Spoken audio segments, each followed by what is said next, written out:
So, have you ever felt this weird paradox? You work incredibly hard, you're climbing the ladder of success, but then you get to the top and the view just isn't what you expected. Well, in this explainer, we're going to dig into why that happens and how a blueprint that's over 2,000 years old might just hold the key to a much more fulfilling life. I mean, this question really hits home for a lot of people, right? You land the promotion, you crush the sales target, you cross that finish line, and for a second, it feels amazing. But then almost right away, that feeling just vanishes, and you're already hunting for the next prize. It's this relentless treadmill that can leave you wondering, am I even running in the right direction? And this really gets to the heart of the problem. So many of us have been taught to measure our lives with a kind of internal scorecard. It's this collection of job titles, salaries, accomplishments, all the things we use to prove our worth to ourselves and to the world. We're just constantly checking that score, hoping it all adds up to a life well lived. Okay, so here's the game plan for today. First, we're going to break down this modern happiness trap. Then we'll step back and ask what happiness actually is, with a little help from some ancient wisdom.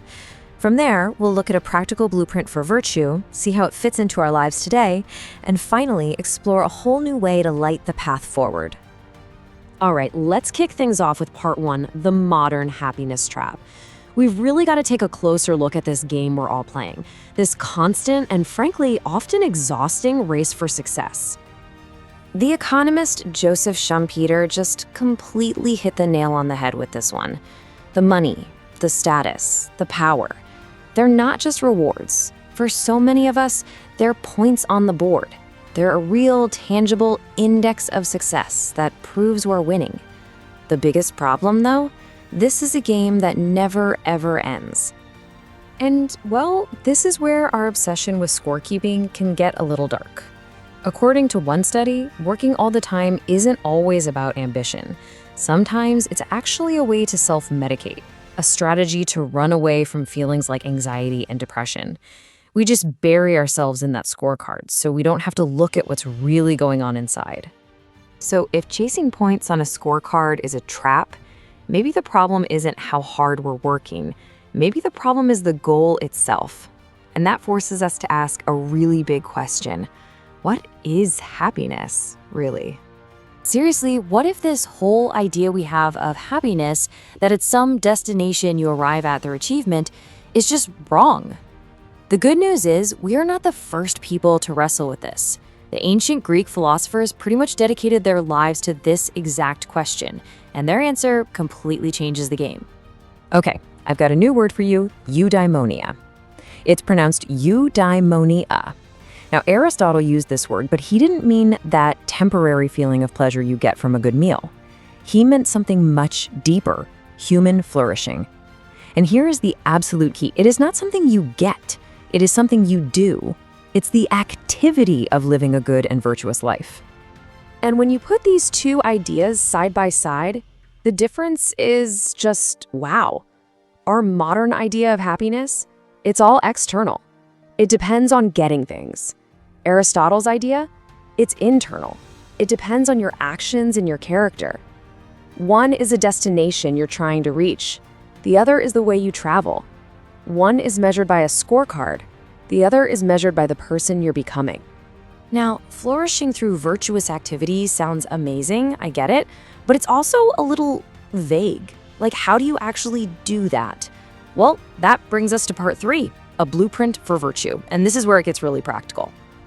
I mean, Aristotle makes it super clear right here in his own words. Happiness is an action verb. It's the sum of all your choices, your habits, your conduct. You don't just find happiness, you live it. You build it, moment by moment, with your actions in the world.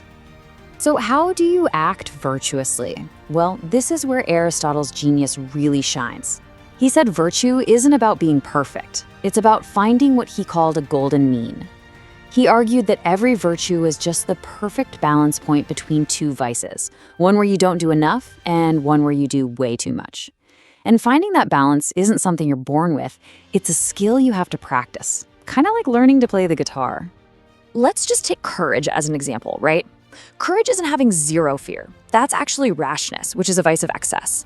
And it's not being paralyzed by fear. That's cowardice, a vice of deficiency. Courage is the mean. It's feeling the right amount of fear for the situation and still acting the right way. And the same logic applies to all sorts of other virtues, like generosity, which is that sweet spot between being stingy and just being wasteful. Okay, so this framework is pretty elegant, but does a philosophy from 2,000 years ago really apply to our lives today? With our smartphones and remote work and everything else? Well, the answer is a huge yes, which brings us to part 4. For Aristotle, this whole eudaimonia thing was not a solo project. He knew that we are fundamentally social animals. He basically argued that even if you had all the money and success in the world, a life without real, deep friendships would feel totally empty. Connection isn't some nice to have, it's absolutely necessary if you want to flourish. And get this, modern data totally backs him up. A full 70% of employees today say that friendship is the single most important part of a happy work life. Turns out, even in our careers, we're still just people who desperately need connection to thrive. So let's bring this all home. You can actually use this golden mean idea as a kind of diagnostic tool for your own life. Think about ambition. Is your ambition driven by vanity, the excess, or by a real desire to contribute something meaningful? Aristotle called that great-mindedness. Or what about conflict? Do you avoid it at all costs, or are you assertive when you need to be? This framework just gives us a whole new lens to look at our own actions. And that brings us to our final section, lighting the way forward. It's time to kind of reimagine our entire approach to a good life and really move on from that old broken model. And here it is, the ultimate takeaway. The answer isn't to just swap your old scorecard of money and status for a new virtue scorecard, no. The goal is to get out of the scorekeeping business altogether, to stop measuring your life and to just start living it. You've got modern thinkers like Arthur C. Brooks who are doing fantastic work bringing this ancient wisdom into the 21st century. And a big part of their argument is that we need to fundamentally change the metaphors we use for our own lives and our own progress.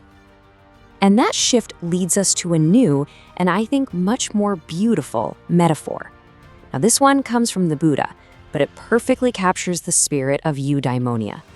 Instead of a scorecard, think of yourself as a light. Your purpose isn't to rack up points, but to illuminate, to make your own purpose clear, and to help light the way for others. And so that leaves us with one last question. A question to replace that old habit of always checking the score. What if, at the end of each day, instead of asking, how did I do, or how did I score, you asked yourself, what light did I shine today? That one small shift in focus, well, it might just change everything.